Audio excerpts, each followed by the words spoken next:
Hey there, internet friends. Trevor Starkey here. I'm not on this episode proper. Frank, Logan, and Christian kind of held down the fort this week, but I've been editing the episode, and in doing so, Christian's audio kind of came in a little corrupted. There's kind of a consistent crackling going on through his audio.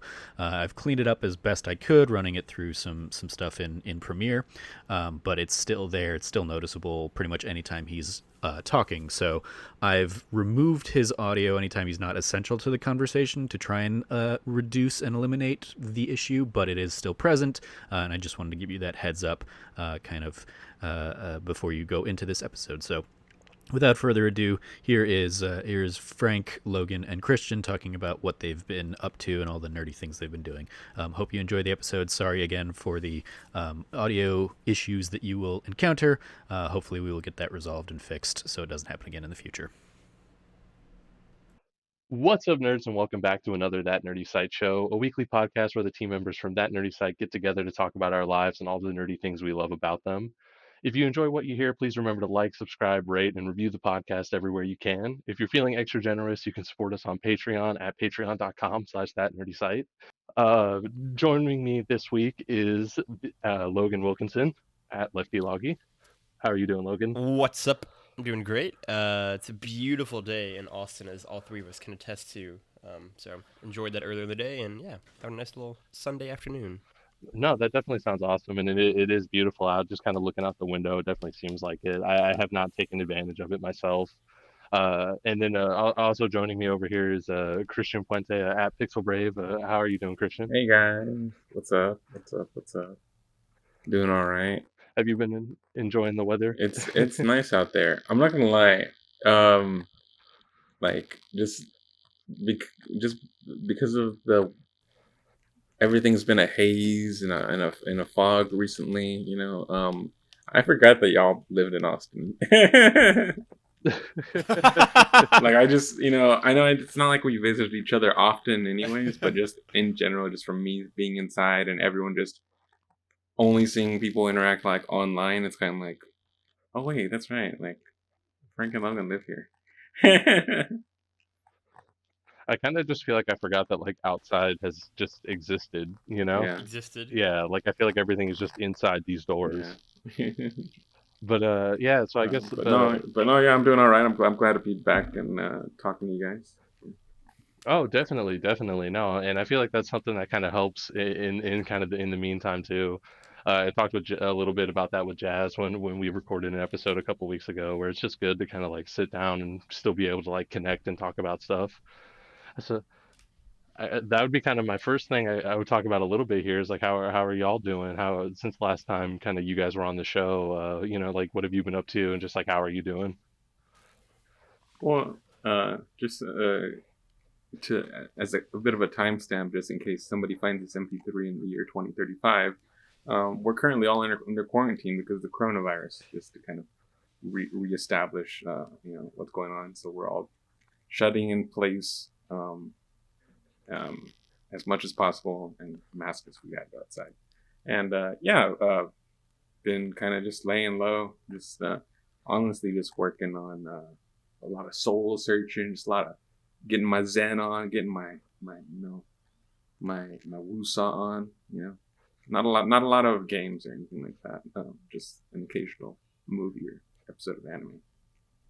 No, but that definitely sounds kind of chill. Just trying to get kind of like you said, find the zen or kind of like your happy place and just kind of maybe check out a couple things here and there.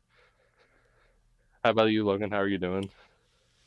Yeah, I took it, and in a tease to the first topic, really went back to Assassin's Creed Odyssey, which I had first started playing last fall when it went on sale on the PSN. And then I kind of dropped off as like the end of the year stuff just like kind of overwhelmed that. But like the last month, maybe 3 weeks, I've really been going hard back into Assassin's Creed Odyssey, put like almost 30 hours into that, finally finished the actual narrative and story of the game. And then obviously also have written a piece about it that you can go check out on the site as well. It's very good, I think. Yeah, good game is good. So I've been doing a lot of that. And then Now remind me Yes. if you would. I've never touched Assassin's Creed with a Mhm. 10-foot pole. Is Odyssey the most recent one? Yes, Odyssey came out in Okay. 2018, and it's set in ancient Greece. So yeah, I've been playing a lot of that, and then me and the girlfriend have been watching a couple of different shows that we've kind of been binging. No Tiger King from y'all. We did, I think, 4 or 5 episodes. The problem with us while we stopped watching is that we just kept getting angry. We couldn't enjoy the trash. We're just like, this just makes us mad at these people. That like this is happening in the world. Exactly, yeah. And then it's like, if anything, it's like glorified like on TV. Right, yeah, that was the thing. Yeah, it's just like, you know what? We're just gonna watch other quality trash TV out there, like Love Is Blind on Netflix. Very good quality. Yeah, see, and then if anything, that's the best part about Netflix too, is it's not like you have to like change the actual channel or see what else is on. You're just like, this Yeah, has just everything. yeah, exactly right. Yeah. And yeah, so I guess what we'll go over a little bit here too, before we dive too much into like games, is what, to kind of go off what you were saying there, is what I've been watching. I finally have finished up Dave, or at least like all the episodes available. The Little Dicky show on FX. Where is that streaming again? Or where's that I've been available? watching it on Hulu. I think they have like a deal with FX, because like everything on FX is on there, and it's literally like up within like a day of like it airing. So like it airs on Thursday, and I've just been watching it on like Friday or Saturday. Nice. I think my brother has Hulu credentials, so I should be able to watch. Honestly though, like I barely watch anything on Hulu, but I feel like it's gotten way better than it ever has been in the past. Like they just seem like they have so much on there now, and especially It's always been a UI thing for me. Like I just check out the PS4 app, because I actually kind of like it. Like I think it looks kind of cool. Like have you seen the PS4 version? well, that's the brand that I have. I don't know, something about it. It's just something about it's a little clunky. So you know, stuff like that deters me from using it. But like I said, Dave, sounded really cool, looked cool, and he sounds like you really enjoyed it. So in these quarantine hours, I might just have to just push through the UI and check it out on that Hulu. I really enjoyed it, and like I feel like it only gets stronger or anything, like or like as it goes on. There's 9 episodes out right now, and episode 10 comes out on Thursday, this coming Thursday, and that'll be the last episode. And the last one, episode 9, that it just went up. It hits hard. It hits hard. So it gets real, and that's what I like about the show. And so I definitely recommend that, especially like if you want to check it out, Christian. Let me know if you end up watching it, what you think. We can even probably maybe do like a video about it. It was on my radar, but I thought I was going to cable TV, so that's why I was like, I'll probably never get around to watching it soon. Well, but now that I know it's online. Well, that's what I like, because it is on FX, like on cable. But that's what I like about whatever deal they have with Hulu, is it's just like next day I could just go stream it. Like, who has cable? Am I right? I don't know, since I don't use it, but I'll look into it. And then the other thing, I probably won't dive too deep into this one, but I did just want to mention it. I did finish season 4 of My Hero Academia. Oh, nice, dude. That was amazing. Definitely highly also recommend the entire show, but especially even just that was a great season. The whole someone was saying that the first season of My Hero is free on PSN somewhere. Yeah, I saw that. Yeah, so if no one's ever watched it, you don't. And if for some reason you don't have a Netflix account or something, or a Hulu account to borrow from someone, then PSN has season 1 for free. So. And yeah, like I said, it's just on the PSN store. If you just go and search My Hero, they have all the seasons up. And then that one is just free that you can just buy. I saw that on Wario64's Twitter feed, so I just went and like redeemed it. Logan, you ever check that out? You ever take a peek at that My Hero? I'm just not super well versed in the world of, like, I obviously am well aware of My Hero Academia, but there's not an anime that I really watch. So maybe one day I'll pop on that anime pod and do like watch that with you. Maybe Frank's got my back on this, but I'd love to at least hear you your thoughts after just 2 episodes, because the first 2 episodes almost are their own little short film. Okay. you could watch those too, and obviously it's like the tee up for the whole show, but it's also such a nice little self-contained little origin story that I wouldn't be mad at all like if somebody watched just the first 2 episodes and was like, oh, that was kind of cool but not for me. Then I'd be like, oh well, like I'm just happy to know that you saw that story, because I think it's something. It's just very relatable, I guess. We should talk, and I'm definitely down to watch the first 2 episodes. We could talk about that and then do like the anime pod about it or even something. Yeah, sweet, nice. I think that'd be awesome, especially like I even recommend it for my end. And recently, I had just gotten another friend into it, and it was kind of like what Christian's saying. It was like, well, let's just watch the first episode, and then because it kind of does go into the second one immediately.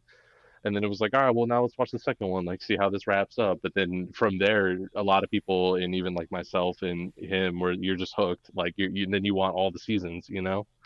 Mm-hmm. But I'm definitely season 4 was great. I was a big fan. I thought it was kind of the way they break up the arcs was a little bit weird, but I guess that's just anime. But you know, I don't want to get like too deep into like spoiler stuff here on that. Yeah, for sure. And so that kind of brings us into like what we mainly wanted to talk about here, which is of course, you know, like the games we've been playing, especially here in this quarantine time when there seems to be like a lot of extra time on everybody's hands. I guess we'll probably I'll start off with kicking it over to you, Logan, because I know like you even talked about you've been playing Assassin's Creed Odyssey, revisiting it and just kind of exploring your thoughts there. How's that been going? It's great, right? Like I loved and fell in love with Assassin's Creed Odyssey again last fall, but getting to I think fall back in love with that game again the past few weeks, past like month roughly. It's been great. Like it's just been such a great joy, and it's really the first video game of 2020 that I've really like clicked with and fallen in love with, and like sunk just a tremendous amount of hours in.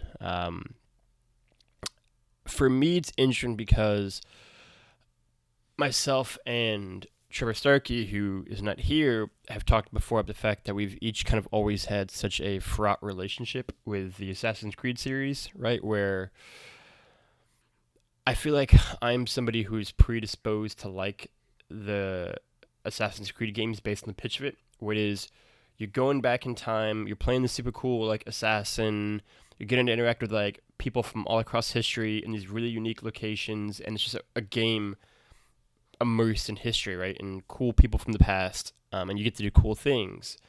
And I'm all about that.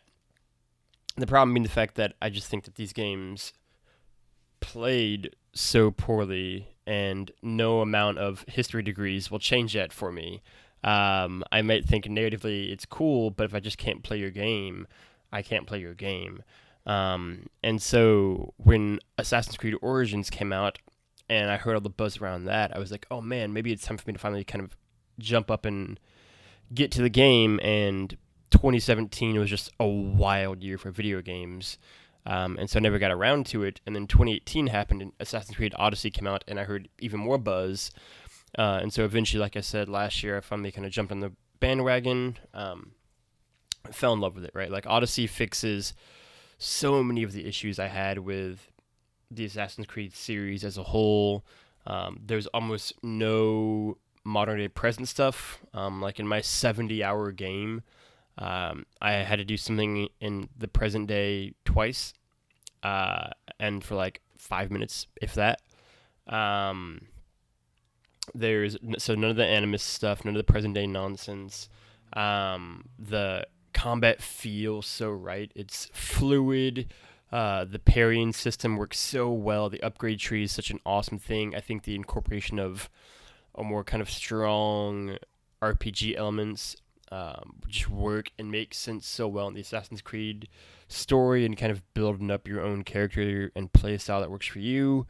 I think that ancient Greece is just beautiful, right? Like Assassin's Creed Odyssey is a massive, massive, massive video game. Like I've seen like comparison charts where like it's just slightly bigger than the map of The Witcher 3. Like it's a huge video game, and it's one that feels lived in and real, with fleshed out characters. Again, part of the piece I wrote that you can find on that nerdy site kind of goes into this, but just that world feels so alive and It is Greece kind of both at the end of its golden age, but also still just in it, and that kind of dichotomy plays so well for me. I think the cast of characters around Cassandra is great. I think Cassandra, if you play as Cassandra, which you should, is an awesome protagonist, an awesome hero. The locations are great, like Athens and Sparta, Olympia, like these Capolonia, like the places you go are all so rich and so unique and so distinctive. The color palette is phenomenal. Like the look of the game just visually so well. But yeah, like it's easily the best thing I've played in a long time. Like if it had actually come out in 2019 and not 2018, it would have been my game of the year. It's still the best thing I've played this year so far. It's just a really great video game that I think exercises a lot of the problems I had with Odyssey. I mean, with Assassin's Creed, not all of them, but almost all of them. And tells an incredibly good, engaging, rich story. And the worst aspects of Assassin's Creed Odyssey are just kind of the aspects that plague RPGs in general. Like kind of too many side quests, maybe unnecessary stuff, like a bit of padded time. But that world and the cast of characters around are so interesting that you just kind of forgive it. But it is great. No, I'd always heard really good things, and this is the one that came out after they had taken a bit of a break. So I mean, it's good to see. Exactly. It's good to see. It sounds to me, just from your description, that like you've seen a bit. Obviously, any game still has its nitpicks and bumps and stuff, but like it sounds like you're really noticing, like a positive change in quality, like after that break. Yeah. Nice. I'd heard that Cassandra. Even though I haven't played the games, just through osmosis, just on timelines and podcasts. Yeah, I remember it's starting to come back to me.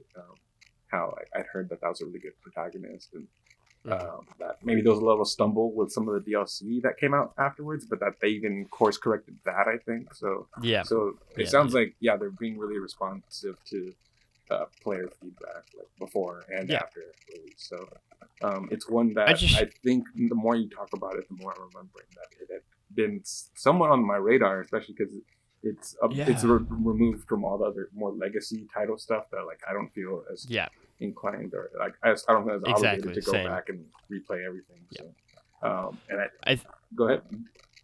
I'd honestly be really curious to see your thoughts on Odyssey. Like it has very cinematic qualities to it at times, and just visually, it is just such a visually impressive game. Yeah, I've heard that too. Yeah. So it's one that was on my radar before and then fell off, but now that you're talking about it again, and maybe that with that write up too, that might push me to give it a shot.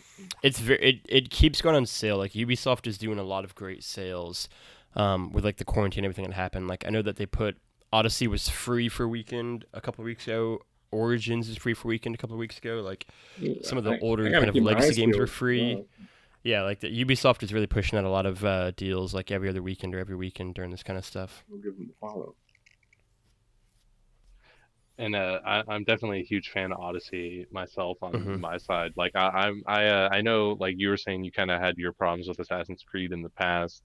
And from my history with it, I was like a diehard fan. Like I can't sit here and say that everything is amazing or even like every part of every game is amazing. But I was that guy buying it every year. Like I was the reason they kept making it. And then but then eventually I even got tired of it. Like by the time we got to like Unity, I was like, I just straight up don't like this.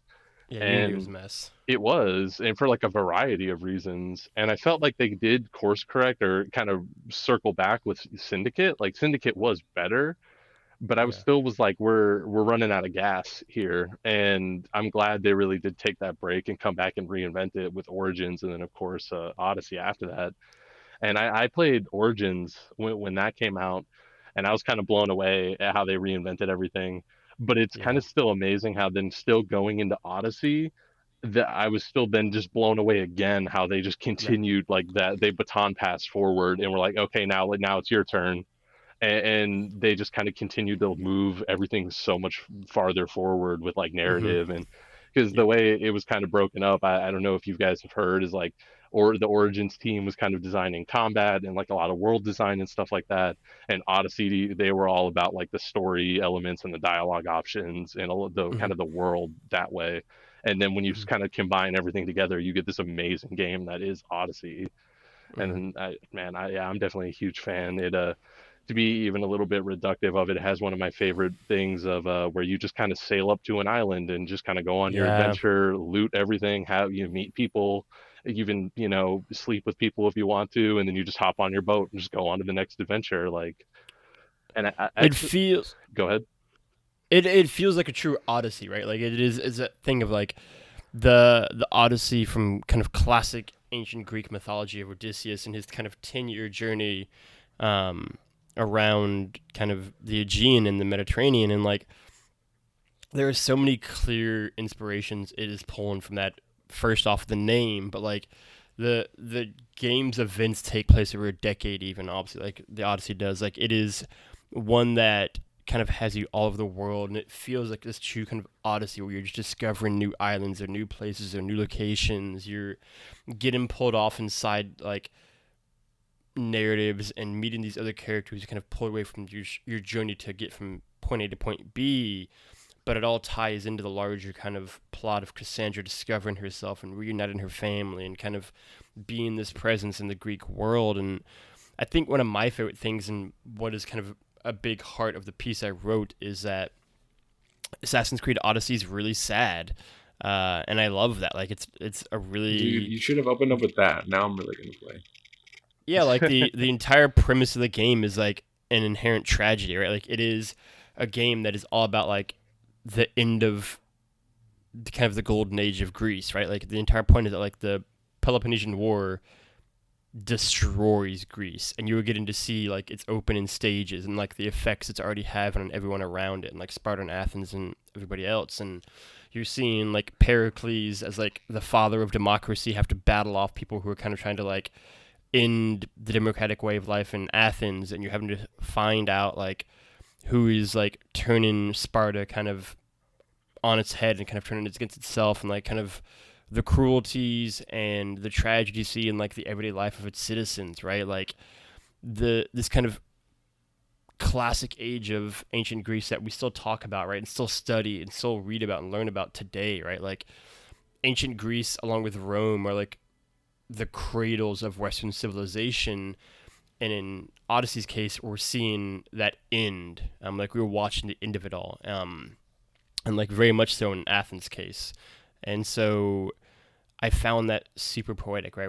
We are kind of being gifted the opportunity to kind of walk kind of the grass fields and the beaches and the mountain ranges of Greece in its glory day, with the knowledge in our head that no matter what Cassandra does, no matter what happens in this game, ultimately it's just a delaying tactic. Ultimately it's just kind of a pause, and Athens will fall, Pericles will die, and the war will destroy Greece, right? Like democracy ends, and the best you can give is kind of give the people you meet a slight kind of reprieve, and offer some comfort. And like that tragedy and the fact that most of the main core cast you meet are like kind of aware that they're at or nearing the end of this kind of golden age, right, is really interesting, right? And like the people you meet are really interesting to me too, where it is like you're meeting Socrates and Hippocrates and Herodotus and Pericles, and like those four guys combined are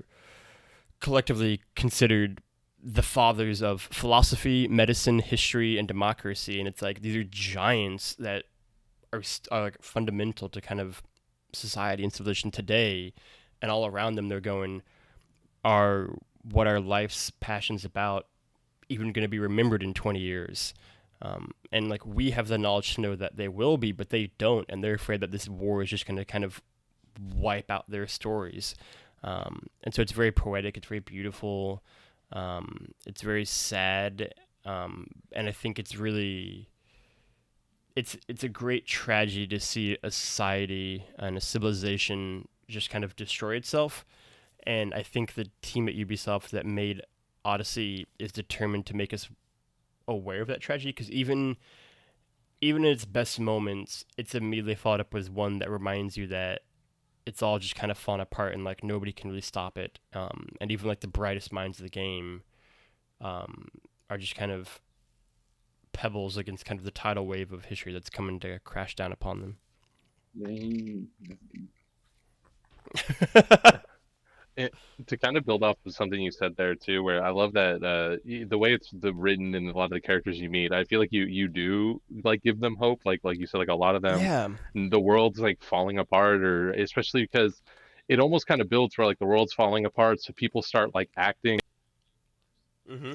Mm-hmm. things they shouldn't necessarily. Exactly. So then everybody starts kind of getting more panicked and distraught. But then I It love, just cycles out. Yeah. yeah, and what I love though too is like word of you spreads, like the eagle Yeah. bearer, The and eagle like bear. and Yeah. people see you with an eagle and they're like, oh my god, it's you have to help me, like you're just going around like giving hope.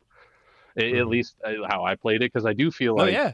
while it does kind of keep you contained on a certain story path, I do feel like the way you can really build out like this is who my character is and Yep. who I act and like how I act, and I demand money from everybody, or I just help people because I'm in it for helping, or whatever, however you want to be. Like I feel like that's another great component to it, where Yep. everybody really gets to tell like their story or act like how they want to in this world. And Yeah. definitely love being like the just that mercenary going around, and just even though helping people, but sometimes if I didn't like them, I'm like, nah, I need that money, dude. Yeah, and like it's great. Beautifully crafted. It's like one of the best games I've ever seen. And it's sad, but like Frank said, like you are this kind of light of hope, I think, in this world. And it is this crazy giant sprawling adventure in Odyssey, and the journey that I think you go on and your family goes on and the characters you meet kind of around you go on are awesome. And like the tiny moments it gives you where it is just like all these kind of brightest minds of Greece gathered together in like Pericles' home, and you just have him like look out at like the Parthenon and what he's built in Greece. Those are really cool, and those are like, as somebody who loves history, it's like this is something that like this thing that you built still stands 2,000 years later, and like that's really cool. That's really neat. Like we can't say that about pretty much anything, apart from like the pyramids, and so it's really cool to be in that moment with that person and have these conversations and offer comfort or offer kind of courage to them in that moment. Yeah, it's just a really unique game. Again, it's what I've always wanted Assassin's Creed to be, and this one actually like nails it. And another thing I really love about it, tree, and on top of Yeah, that, RPG. yeah, and that's what one of the things they've added and that I think really helps out, or especially in kind of telling your own story or building it out the way you want. There, I feel like there is a lot of variation there, and Hmm. especially because you kind of compound that with like your equipment too, so you can kind of boost yourself in different ways. What was like your play style that you primarily went with? So I would always try, when given the option, to do things stealthily, to be like an assassin kind of thing. And so I definitely upgraded that a lot. But then um, I also wanted to make sure I had a powerful attack. So like immediately the thing I upgraded was the thing where you can kind of like swipe them off their feet and then like stab the sword down on them, and upgrade in that more and more where like you'll swipe them off the feet, like smack them down, grab them by their back, like fling them around, like just upgrade the thing to where like you can overpower them, like those kind of skill traits. Then I would also do one where, um, like over time, like you could grab their shield and just like throw it off, and like more powerful enemies you can do that. But I think for me at least, playing Assassin's Creed, like up until you get to like the higher levels, and then it doesn't make as much of a difference. But even still, like the game seems to incentivize you to be stealthy. Because while the combat in this is the best it's ever been in an Assassin's Creed game, and I think the parrying system is really great and really good, and like especially as you learn it more and more and get better at kind of timing the parries and timing when to dodge, it's still one where I think in a group of four enemies, you always kind of, the odds are stacked against you. Like it doesn't want you to get in that kind of situation, and so mapping and upgrading as many kind of stealth options and like long range bow options I could always seemed like the smartest move for me. No, no, that's definitely right, and especially like I think that is like how a lot of people play, or how like maybe one of, like you said, probably one of the better ways to play it is. I myself kind of went a little bit more towards like the warrior path. Like Hmm. I had some of the stealth abilities still, because some of those are just really good, especially like the one So where good, yeah. you just throw the spear and then you dash over to like where they are and like pull it out. Yeah. Like that is just great. Like, but the melee ones were what I really liked, and then kind of getting the armor and some of the other weapons to kind of back Oh that yeah. up, and you're just kind of boosting all this warrior damage I'm outputting. And like you're definitely right. Like I feel like they don't want you to get in, like when you're facing four people, the odds are definitely stacked against you, Yeah. and then sometimes you even get more than that. Like sometimes there's times where Yeah. I'm just against an entire camp, like old Assassin's Creed style, where there's like 30 dudes fighting you, at least how I would play it back then too. uh and this time I thought it was great though, because I definitely it was a huge challenge a lot of the times Hmm. to just get into some of those fights, and that's why I loved a lot of the abilities, and just kind of it was the, like you said, a lot of the dodging and the parrying, but getting that down and doing it successfully is just so great. Like, and just kind of still taking down some of these big groups or like tough enemies. And one of the things I love too, that is probably, I think, really underrated, is like the mercenary system, Hmm. Yeah, where I loved it. you're kind of climbing up in the ranks of like mercenaries. So then, and then other mercenaries are being hired to like hunt you, so you're kind of like hunting the people above you, and then they're hunting you too. And I think that's like that's something I it's really enjoyed. And there's something so great about, again, kind of going down the warrior path. Like there were some of those mercenaries that were like 5, 10, 15 levels above me or whatever, that I probably shouldn't have been able to beat in a fight, Yeah. but I went in and I took them down. And it's like that thing of like I'm doing like chip damage, and one of their hits is about to kill me, and I have to heal, but I'm just trying to parry and dodge and do as best I can and run away and like heal. And like those were, I think, some of the best moments, like some of the best fights for me at least. Well, the mercenary is cool too because those just straight up show up in your missions. Like that's where like there's a great, I can't remember if it's either Kotaku or Polygon article about like how the mercenary system is one of the best things that Odyssey does, and how like they were just like raving about it. And it's that thing of, it's such a cool idea where it is that thing of like, if you have even just like a one mercenary like star thing on you, they will follow you and they will find you, and like you can be in the middle of a mission, like stealthily going about to try to kill some guy, and they'll just straight up burst into the place and just start attacking everything that moves. And it's like, it adds this kind of level of like unpredictability and chaos to like everything. Like at any point in time, if you're not careful, somebody can just like knock in the front door and just start blowing up the whole place. And there were a few moments like that where like I would be like inside of a fort, like a third of the way through, like silently taking out all the guards to get to like the main objective, and the guy would just like straight up run into the front door and just take all the attention on himself and just start annihilating everybody. And I'm just sitting there and like on the roof being like, well, this, it was unexpected. Um, or times where like I'm outside of a camp, kind of scoping out, and then he just like runs right into the bushes at me, and then I have the entire camp's attention on me now too, and it's just a really fun, like goofy way to just like, again, incorporate the larger world, and kind of the ramification of your actions into the game in a really fun and clever way. Their fights feel like boss fights anytime you get into one. They feel like they are an actual piece of the narrative, and it's interesting too because like you can have like 4 or 5 mercenary fights in a row and then go 10 hours without another one, based on how you just play your game. And that's definitely happened to me. And then you kind of get like lulled into a sense of security, and then you'll do like one action and somebody will see you, and then you'll have 3 mercenaries kind of fall down upon you, right? And like near the end part of the game, like an entire like region of the map gets basically, the leader in charge of it like buys out a bunch of mercenaries and like puts a hit on you essentially. And so anytime you enter in the territory, they just, a crowd of them start chasing after you. And when I did like my first mission there, it ended with me having to fight with just one mercenary, but in the midst of that fight, 2 more came on. So by the time sudden, like I'm on top of a mountain fighting 3 mercenaries at once, and it's just like, what is like what just happened kind of thing. Like it's just a very great unhinged chaotic element to the game that I just loved. No, I completely agree with that too, and I feel like I had a lot of those moments myself in kind of similar situations, especially like I'd be in a fort, or like you said, I'd just be kind of Yeah, going about just my burst business. in. Yeah, And well, it was, I feel like I definitely probably had it a lot because, like I said, like with my playstyle, I was very loud and just like in people's face yeah. and just murder everywhere, and, and that obviously people constantly kept putting bounties out on me, so I constantly had like mercenaries out on me, and I wouldn't always deal with it right away, so I let it build up to 5 stars like multiple times.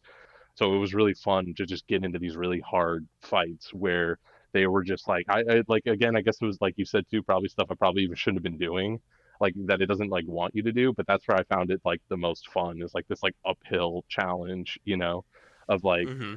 and that was kind of the going back to like the character building thing. I think that's what kind of lends to that too, like because like that was my Cassandra, like I was Cassandra, but I was like this unbeatable like Spartan god warrior, and I would just challenge everyone to get in my path, and I would just leave them like bloodied on the ground, and I did that for like 120 hours, and everybody all over the Greek world knows my name, and I just think that like what an amazing experience, right? Like, Mm-hmm. and I definitely can't say enough nice things about Odyssey, I guess myself. Like, especially I know like you kind of said some similar things before, but I honestly think this is like one of the best games of like this generation. Yeah, I definitely think it's top tier for sure. it is. It is excellent. Is there any final thoughts on Assassin's Creed Odyssey? Yeah, I mean, I think it's great. I think it's a ton of fun. I think it's a perfect quarantine game. You can just get lost into that world, and what a world! Kind of classical Greece at the end of this kind of golden age, this age of Pericles, is to get lost in. It is one of the most beautiful games visually I've ever seen. It's a fun kind of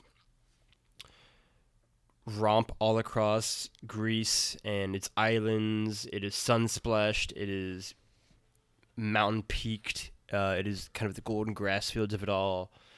Cassandra's a great, or Alexios if you pick Alexios, but don't be a fucking dork and pick Alexios. Cassandra's a great character. Cassandra's way better. Um, yeah, Cassandra's way better, and I it just love makes her to more sense death that she'd be the hero. Yeah, and Alexios is a good bad guy. for sure. And yeah, the cast is great. It's a great sad story with like just flickers of hope.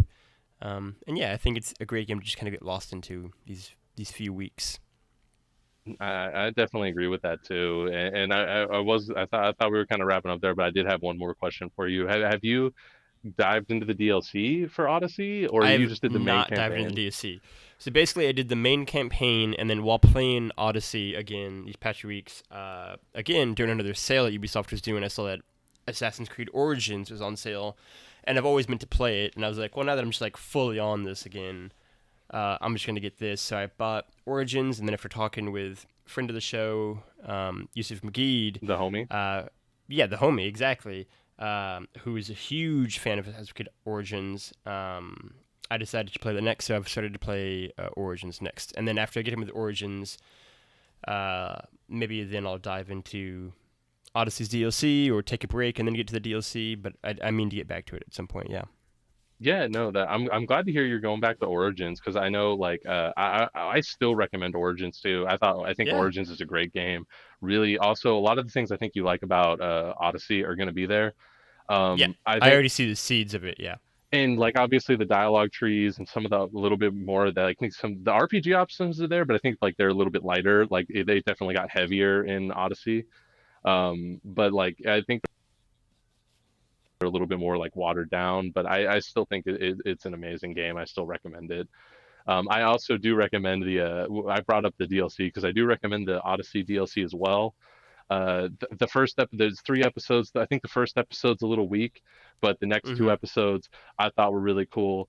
I'm not going to spoil anything for you, obviously, but it dives a little bit more into like the mystical side of the Mm-hmm. things so I think that's really fun, because I thought that was another really cool thing about Odyssey, was some of like sometimes you get into like these really weird like more mystical moments, or sometimes maybe they didn't even explain that like something in Greek lore is because of like like the apple of Eden or something, like that. So like that I think that like that's some cool like stuff that's in there.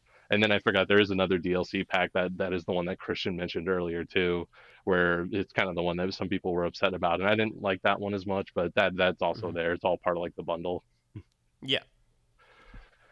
And so yeah, like I definitely sounds like we're really positive on Assassin's Creed Odyssey there, and I think we all pretty much recommend it, or at least I know Christian was also interested in checking it out there at least. So I do want to hear your thoughts if you check it out, Christian. I would even be curious to hear your thoughts, Logan, on Origins. So keep me Yeah, updated on that. I'll definitely update you. Yeah. It'd probably be good to maybe even do like maybe we'll do like a long Assassin's Creed podcast or something like I would during the love that. Yeah. episode. Again, I've started to like read and watch much about Odyssey that like, and especially on YouTube, that like my like YouTube recommended feed has so much like clips from old Assassin's Creed games that I've been watching, and I'm like, part of me wants to be like, man, what if I went and just played some of these games, and then I'm like, oh right, but I just don't like playing them. We certainly didn't. But we'll see. Again, me and Trevor mentioned maybe doing Assassin's Creed as a in review series, but we'll see what the future holds. I hope we get there one day because I definitely I'm a big fan and you guys aren't wrong, and especially like I liked that combat back in the day. Like there was something I kind of again going the warrior path before it existed that I thought was fun about like triggering the entire base full of 30 people, and the way that they built it up where you when you kind of get a kill or get one or two kills, you just kind of combo one hit kill people and then just block their attacks. And it is basic, but there's something amazing that I kind of thought was fun about that. But it is a little bit harder to go back to, especially after like the advancements that they've made. Um, I do, man. Assassin's Creed 2, though, what a great game. I got to stand by that. Probably, I haven't played it since it came Ezio, out, yeah. but man, that hit home for me because like it's Italian Renaissance, and like you're just this badass like Italian assassin dude, and I also just love the moment when he at the end when he like activates the like the speaker thing, and then it's like, oh, Desmond, and he's just like, who's that? Like I still can never let that go. Hmm. So what I did want to mention here too, I guess, in terms of still what we've been playing. So you've been playing Assassin's Creed Odyssey. I during this quarantine time have been playing Persona 5 Royale. Yeah. What a great game. Like I that's another thing that I almost like can't say enough good things about. I guess this is going to be like a really positive episode after all. Uh, they that's another thing where they just really took a great game and they made it better. I love that like all the stuff that is the same is still great, obviously, and it is kind of fun going back to it. It's like almost nostalgic in a weird sort of sense. Like I played it not even that long ago. I played it when it first came out, and then I played it again on like a New Game Plus run. I think it was like 2018, maybe. I'm trying to think there, yeah. And I'm happy to be back. Like, and especially everything I think they've changed has been great so far. I feel like they've made a lot of great additions that just speed everything up. Some of the like a lot of the dungeons have been reworked, so they're just shorter, and some things have just been taken out, and I feel like that helps a lot. Another thing that they did too is like the ammo for your guns replenishes after every single fight instead of just being like set for the entire dungeon. That is another thing I think that helps a lot. And then they also like really, really early on, they give you this baton pass maneuver where one member of the team can like pass the move over to another person and it kind of like powers up their abilities. And in Persona 5, that was locked behind like their social links. So you had to get like pretty far into the person's social link and then you got the ability for just them. And you had to do that for like every party member.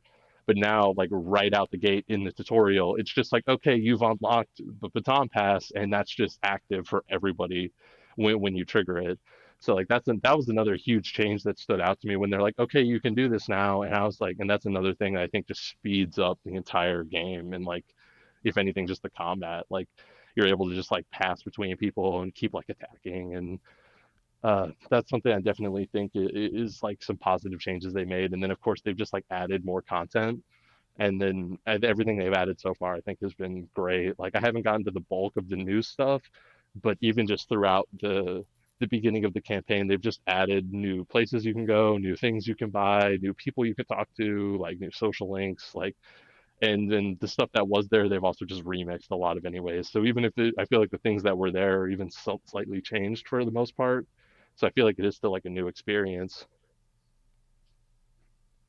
And Christian, were you ever thinking about hopping into Persona 5 Royale or just Persona 5? Well, that's what I wanted to ask about. So, man, this is embarrassing. So, I was really hyped for Persona 5 when it was coming out because I started Persona 4 Golden, but I never could finish because my Vita broke at the time. Um, and you'd always been a big fan of Persona, and so I always wanted to try it out. And I actually bought a copy of Persona 5 like on day one. I got like the cool steel box edition, but it's so hard to get me into video game mode. I don't even know how tall my backlog of games is, like that I own. I just right off the top of my head, like these are games I actually have, here with me, like Persona, Tales of Berseria, Nier Automata, God of War. Like these are like top tier games, but it's so hard to get me into actual like non anime mode and playing a game. So that's what I was gonna ask you. Like, so I have a copy of 5, and we have all this quarantine hours, so I'd love to jump in. But now Royal is out, and I don't know. Someone was quoting it at maybe having up to 20 hours of new gameplay or story mode or whatever. So I'm in this weird situation where, like, well, I mean, I had this copy of 5. Do I just play this and then later down some other year jump into what is the Royal Edition? Or are they so different and is this so improved that, hey, yeah, it kind of sucks that, like, I just, like, wasted $60, but, like, it really is worth it to make the full investment in getting a copy of Royal? I mean, it is a tough call because I mean I know you already have 5 there, like you said, and I it's a great game regardless. So even if you just played the base version, especially now, like while there's kind of free time on your hands, like I still think it'd be a good experience. But like Royal does change and add enough where I definitely am like I think this is like the definitive Persona 5 experience. Like for people who want to dive in or check it out if you haven't played 5 or if you were curious or even honestly even people who played 5, I think it's still worth going back, especially if you didn't like it, obviously not, but like if you liked 5 and you just kind of want more of that, like I feel like it is worth going back. And honestly, and that's why in your case it may even be the kind of thing where I know like you said it's hard to kind of dive into, but it may be worth checking out 5 and playing it and then maybe going back for Royale like later on. Is there any kind of um, is there anything built in to where I could play 5 and then uh, do Royal like on a New Game Plus or something like that, or are they so different that like the PlayStation would probably treat them as two separate games? It is literally two separate games. Like I know a lot of people were saying like, oh, this could just be like DLC, and I'm like, no, it is literally like a different game. Like they changed a lot of stuff and added new stuff. So it is its own different game with like its own trophy list. But if you have Persona 5 data, it does give you like a bonus. Like it detects that, and so it gave me like money and some other stuff. Like it just kind of gives you like a bonus like when you start the game. But there's nothing else in particular like other than that. Man, yeah, The only other thing that I think, go ahead. it sounds like Royal is just the way to go. So I might just have to kind of cut my losses with the original version I have here and just be like, I don't know, maybe give it away or something, and then yeah, just play Royal if I get a I mean, chance that to. is still the cool Steelbook edition. Like that Steelbook is hot. Like I definitely would say hold on to it, right? I think I don't know. Like I think I recommend either one honestly. But I mean, if you're looking for like the best experience, or you just kind of want to go through it once and have it, I think that would be Royale.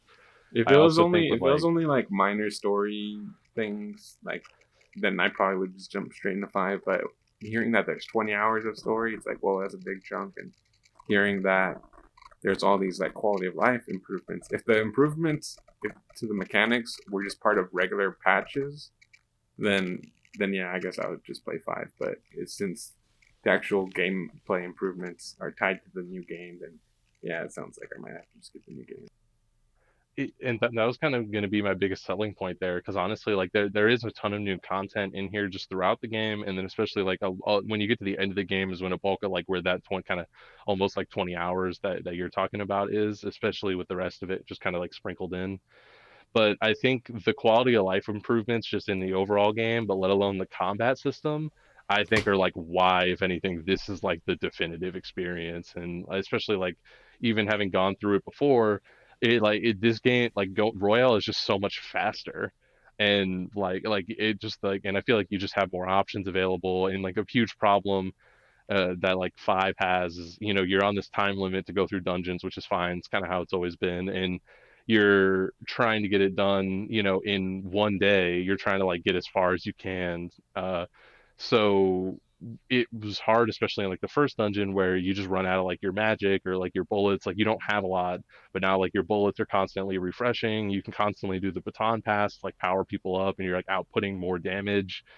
And there's just like a lot of these tweaks that I think they really help. Like I feel like they figured out like they give you a lot of things a lot earlier, and just like I think that's a huge step up. There's also this is a little bit later in the game. No actual spoilers or anything, but there's an ability that a confidant can give you where you can actually swap your party members out mid fight, which is huge. That's a literal game changer when you can do that, when you're not just locked into the four people that you have in that moment.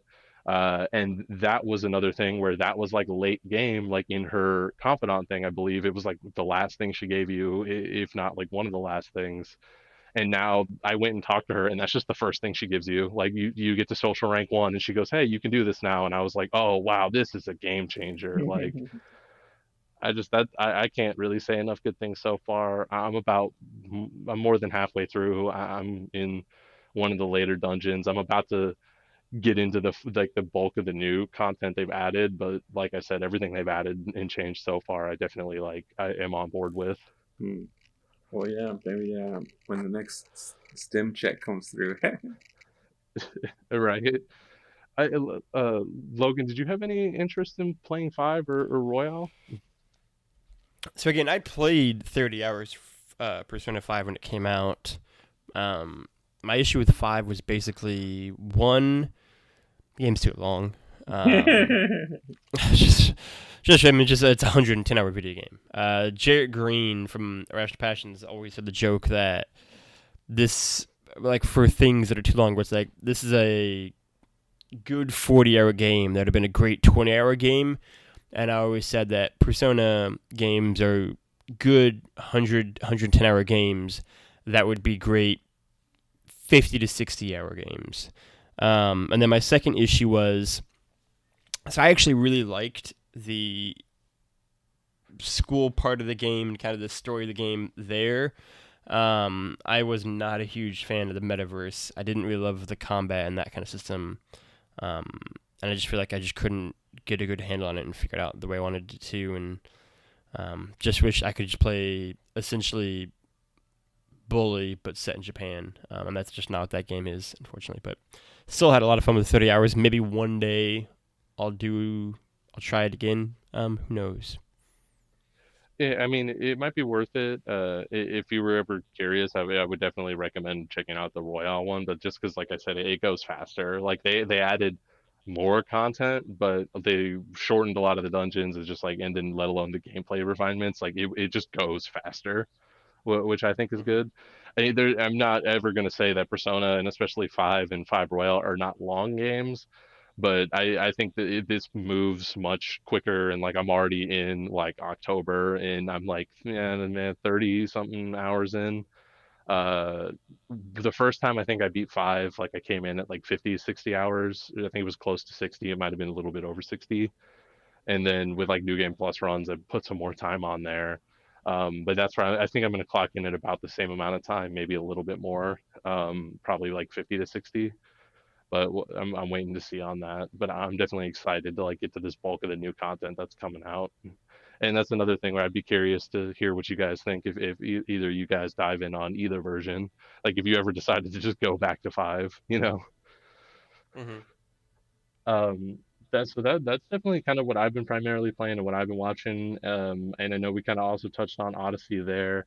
I still did want to talk about it a little bit, just because it's been kind of up in the news, and on everybody's minds, and especially we've had some other episodes that have talked about like Trevor and Cam's thoughts on it. So I just kind of wanted to bring it up. Final Fantasy VII remake is out. That's another big quarantine game. I know a lot of people are super into it. And if anything, another long game there, 30, 40 hours, maybe more, depending on how much you enjoy it. And I just kind of want to throw it out and see like how are we feeling about it, or are we going to get around to playing it? I guess I'll just open the floor. What do you guys think? I'm gonna let Logan go first. I won't play it probably. I mean, maybe I will. Like, if it ever goes on sale or something. Obviously, I'm somebody who I've never played a Final Fantasy game other than the first 30 minutes of Final Fantasy VI, which was Trevor Starkey's favorite game of all time before God of War, and it's still one of his two favorite games of all time, a game he loves. And so I played the first 30 minutes of that for him. Besides that, I've never played a Final Fantasy game. Obviously, I'm well aware of the reception around 7. If I were to ever play 7, it would be this version. And again, I think it looks beautiful. The combat sounds really cool. Maybe this will be the gateway drug to get me into Final Fantasy. I don't know. We'll see. We'll see what happens there. Yeah, and I'd still be curious to see, what you think too if you dive into it. I assume it will go on sale at some point, but just because at least it might be, I have to imagine. it might be like down the road, but like at this point, you can get that like 15 deluxe edition with all the DLC for like 10, $15 or whatever. Like, Mm-hmm. I imagine we'll get there at some point. Yeah. How about you, Christian? What are you feeling? It's I bought it, so but that always has to come with the asterisk, just like I said. Like I buy lots of games, but do I play them? Not really. But I do feel pretty confident about jumping into 7. My background with it is that I have played the original. I've not finished the original. I'm about a third of the way through, I think. So I'm well away. I'm well outside of Midgar, which is the portion of the original that this remake covers. So I at least know all the big. I already know all the major story points. So that's also why I haven't jumped right away in, because like I know that it's expanding a lot on the story and adding a lot, and maybe even changing small things from what I can gather. Uh, but since I at least know the major points, like it's like I'm I have less of a sense of urgency to like jump in. Like when Kingdom Hearts 3 came out, like I took that weekend off from work and played it like the whole night, because like No yeah, spoilers. I was like, I don't want to get spoiled on anything, and it had been leaked and the game had been like out for a long time. That Like, one random dude just like bought a copy, like he didn't even care about Kingdom yeah, Hearts. He was just he like, didn't "That's a even, Disney game." yeah, he didn't know he had it. It was like selling them for like $20 a pop. Whoa. Um, so, but with 7, yeah, I picked up a copy. And I'm like, I do need to finally play it. I've just been so since it's such a change from the original, not like since it's such an upgrade, like it's completely rehauled and everything. I really, and since it is this cultural icon of a game, I did want to like stream it, so that's a reason also why I haven't jumped into it yet. Is because like first I need to get the motivation to like set up the camera and mic and stuff like that, and any lights. And I know that like technically I don't have to be fancy. Like I could just whatever, just my webcam, just picture in picture, or I don't even have to do a camera. I could just do audio. But like I do want to. The producer in me wants to do it right, you know. So as soon as I find like the discipline, I was gonna say the time, but I mean we obviously all have the time. So as soon as I can discipline myself to like, all right, finally this night I will set up the camera and stuff, and I will stream, and that's when I'll finally jump in. But I am really excited to. I've heard nothing but good things, and Logan was talking about how it might not really be for him. I was just listening to the What's Good podcast, and Andrea, she was surprised at how much she really liked it. So yeah, it could be. I think from what I've gathered, lots of people have picked this up as like their first Final Fantasy, and just like back then in the day when 7 was so many people's first, like it sounds like it's doing really well as far as reception. So yeah, looking forward to jumping in finally. I'll obviously share my thoughts with you, but it's definitely on my radar everywhere, and we'll be jumping soon. That's another thing I'd be curious to hear your thoughts on, and even curious to see you stream. If you want to end up hopping on there. I don't think I'm gonna play it myself. Like I watched some gameplay of it. I did already hear some of the spoilers. Like I just was kind of like, all right, let me kind of see what's going on. And if anything, that made me more interested. But I just am kind of like, I'm probably not gonna get around to it. I myself am not like a huge Final Fantasy guy, and 15 is the only one I've played all the way through, and then I played the original 7 and 6 a little bit. But so I was excited, kind of going leading up to this remake and kind of going into it. But now that it's actually here and it's out, I just like don't even know if I'm going to get around to it. Definitely not anytime soon. If anything, probably Persona 5 Royal is probably killing that JRPG side of my brain for a while. Like I'm not a huge JRPG guy, and so then doing this one giant game and then just trying to like move into another one like that is probably going to be hard. So maybe like Logan said, maybe like when it's on a sale a little bit later on, I might dive in and check that one out. Well, it's one of the big ones. It's one of those, and we got 2 more coming out. So there'll be plenty of 7 in our lives for the next couple of years. Yeah, man, I'm excited to hear if you dive in and check out Final Fantasy 7 Royale in 2022. I hope they do a remix version of the 7 remake before they ever do anything else with 7. Um, I'm sorry for everyone else out there who's waiting for the next part. I just think that'd be the most Square thing that I've ever heard, and I just would really get a kick out of that. Just anybody have any final thoughts on Final Fantasy 7 before we pretty much wrap up the show here?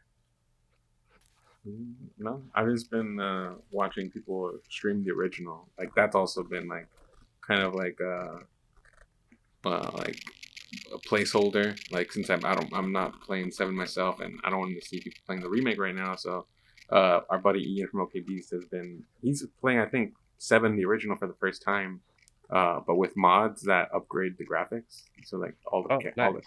all the avatars look like maybe PS2 level graphics instead of PS1. So it's not like they're not standard def. Yeah, so they're not like crazy up res, but it's like a noticeable difference. Like they don't look like little blocks or little polygons.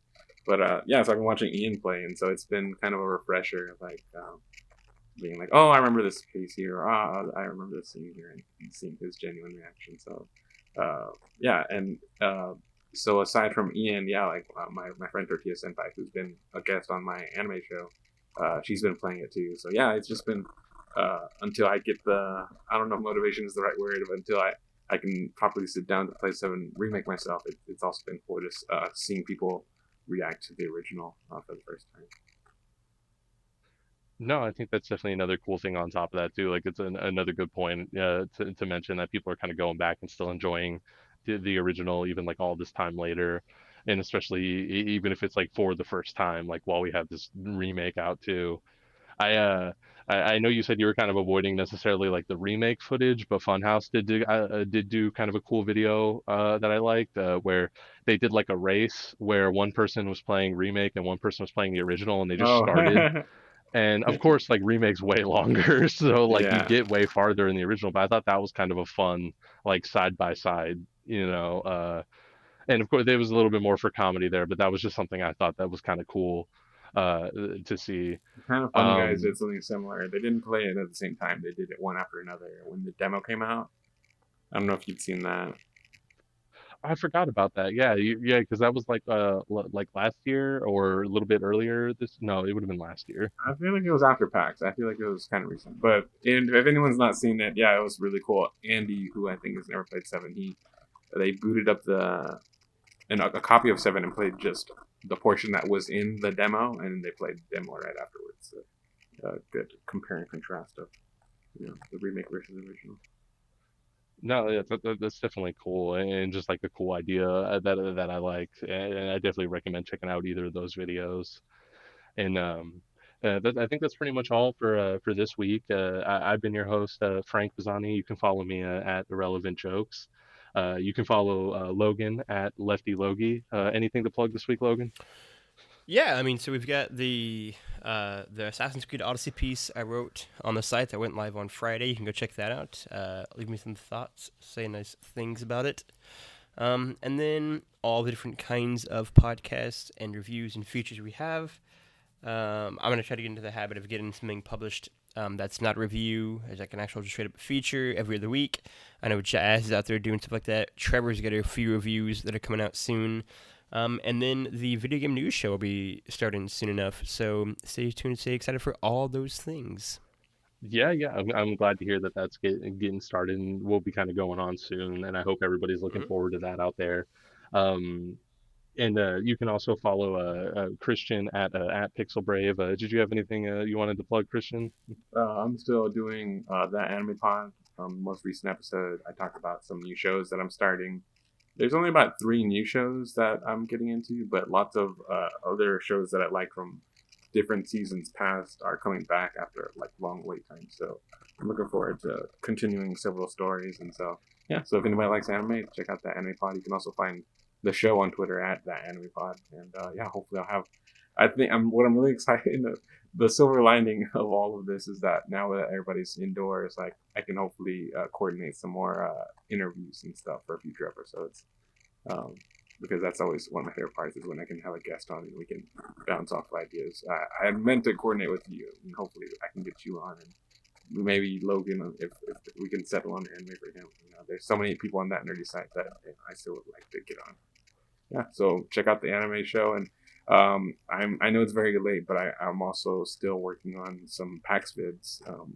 Yeah, after we got back from PAX, like, well, Corona was already kind of in the news and like kind of a thing in the back of our heads during PAX, but then when we got back, it was a whole other story. So getting out these videos has been not on the ideal timeline, but but yeah, I'm still actively working on some some recap videos from some of the stuff we saw out there. So hopefully I can get that out soon, whether on Twitter or just on the actual YouTube. So we'll coordinate all that. Yeah, that sounds awesome, and I hope everybody's looking forward to all that content up and coming soon. And I know, kind of like you said there too, we're kind of going into the anime season here, so that'll be kind of cool. I'm sure there'll be a lot of great episodes coming up that people can look forward to. I'm definitely down. I'm down if you ever want to record one with me. I have limited, I guess, experience, but there's a couple shows I would definitely be down to dive into, or even if you want to check out something new, that would be fun, probably. Yeah. And then, of course, you can follow us all at that nerdy site, and you can check out thatnerdysite.com for our latest content. And if you liked what you heard, please rate, review, like, and subscribe, and maybe even consider supporting us on patreon.com/thatnerdysite.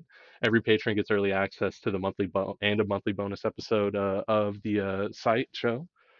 And thanks again for listening, and stay nerdy and be good to each other.